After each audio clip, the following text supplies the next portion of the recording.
My name is Kathy McDowell, and I'm Associate Professor of Old Testament at Gordon-Conwell Theological Seminary in Charlotte, North Carolina.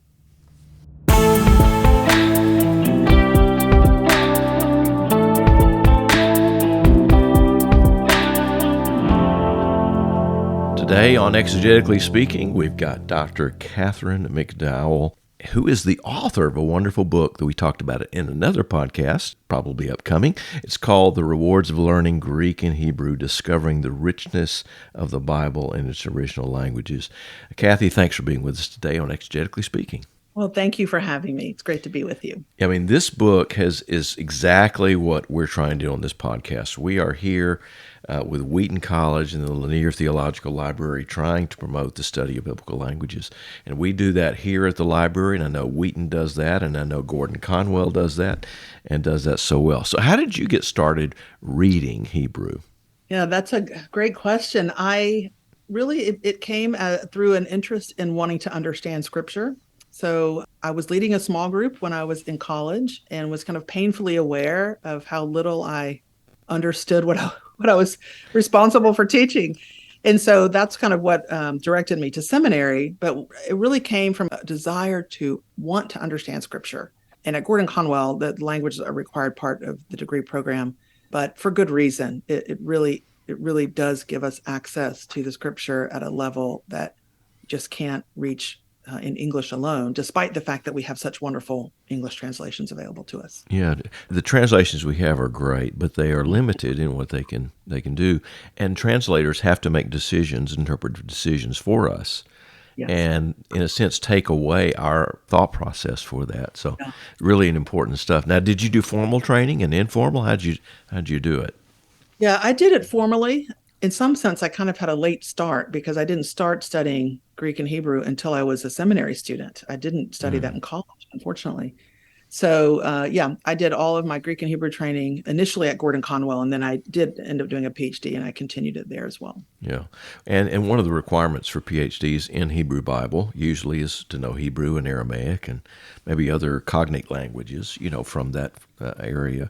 Talked to Tremper Longman the other day, and he was talking about how he had working at Yale at Ugaritic, and those. And he was making connections to Ugaritic and then Hebrew as well. So, all right, today we're going to talk about emphasis.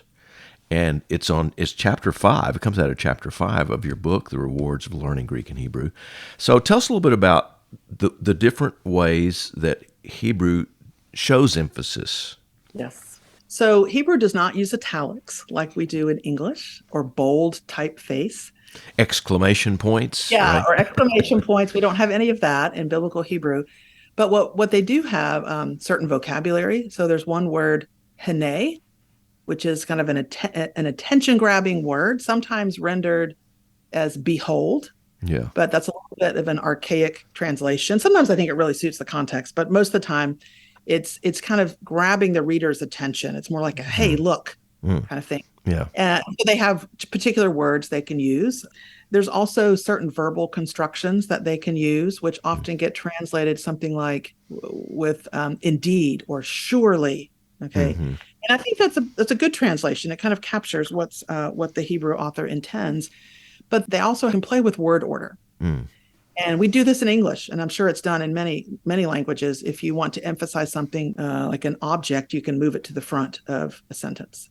And by switching the word order up, emphasize that aspect. Typically, English speakers think in terms of subject, verb, and object. I mean, that's how our brains and our communication have been formed, but not all languages do that, right? And like you said, Hebrew can move things around in order to show emphasis there.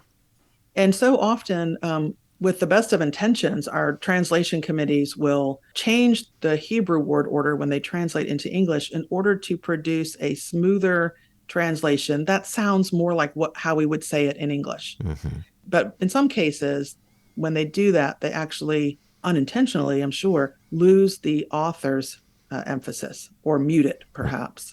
Yeah. Well, we're going to look at an example of this from the book of Ruth.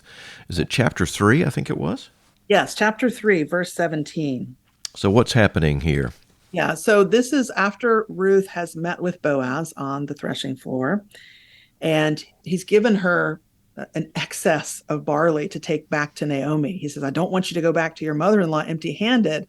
He doesn't just give her a little bit, he actually gives her a lot. Mm-hmm. And so it's usually rendered in our English Bibles as something like, and this is Ruth speaking to Naomi, he gave me these 6 measures of barley, for he said, do not go back to your mother-in-law empty-handed. Yeah. And so I think that translation conveys Boaz's generosity very, very clearly. That's not at all a problem. But, and there are other places where we see Boaz demonstrating his generosity, right? He allows her to glean in the fields, and he tells the workers not to bother her, so he protects her. But what's interesting here, and it may be, it's kind of subtle, but the word order in Hebrew is such that the measures of barley is at the front of the sentence. So if we translated it according to the Hebrew word order, it would say, these 6 measures of barley he gave to me. And I think the intent there is to give us another example of Boaz's excessive generosity. Yeah. Right. Yeah. And that by shifting this word order, again, the English Bibles with good intent have tried to make it more palatable, perhaps to our ears or that are used to this style. But I think by doing so, they've lost the emphasis on Boaz's substantial gift and this kind of subtle but beautiful way that the author has underscored not only Boaz's generosity, but ultimately in the book of Ruth, God's care for the marginalized and the poor and the widow and orphan. So I think that's worth holding on to. That is. And so by knowing, being able to read it in Hebrew, you pick up on that and you realize, the author it's another example of the emphasis on Boaz's and again, ultimately God's generosity to the marginalized. Yeah. That's a great reading of that text. That really helps us, I think, figure out the better way. These 6 measures of barley he gave me, kind of thing. And that's a little strange to the ears, but it exactly is what I think the author's trying to say in this way. That's right. It would catch our attention because it's an unusual word order. Yeah. Dr. Kathy McDowell, thanks for being with us today on Exegetically Speaking. Well, thanks for having me. If you learned too much today and your head is hurting, there is one sure cure. That is to share this podcast with a friend. If you've never visited Wheaton College, I hope you'll make plans to do so. We have a wonderful campus all year round. And if biblical languages are your fancy, check out the MA and the BA program at Wheaton College. You can go to wheaton.edu, look for modern and classical languages. Get started today.